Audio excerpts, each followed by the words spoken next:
Back last April, I showed up basically a code green alarm at the YMCA at El Camino, and it was a medical alarm. I responded, showed up to the men's locker room where I found Hardy Jones struggling to breathe.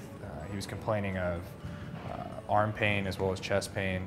Him being a retired surgeon, he was letting me know that he was dealing with symptoms of a heart attack. So I laid him down, started talking to him, getting him to calm down. Juan showed up with oxygen. When I got there, I seen Mr. Jones on the ground, and he was telling us that he had a pain in his heart. The time was going on, the pains gradually was getting a little more stronger. We assumed he was going to be going into cardiac arrest at that point because he wasn't able to talk to us anymore, and based off the training we've experienced, you know, a shortness of breath, not being able to talk.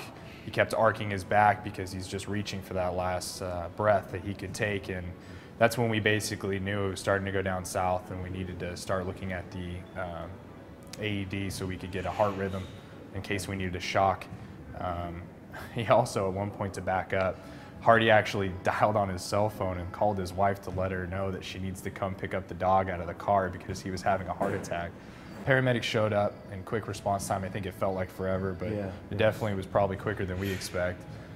When they showed up, they went to work. We ended up, I believe, shocking Hardy. They shocked him about 4 or 5 times between the Y and getting to the hospital.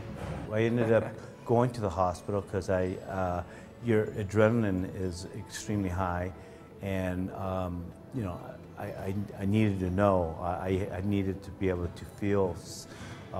You know, I hope he's doing well. I hope because he was a fighter. That's one thing you could see. He was not going to give up. It wasn't his time. He was not ready, and he was in a fight. And so I felt that what we did our job.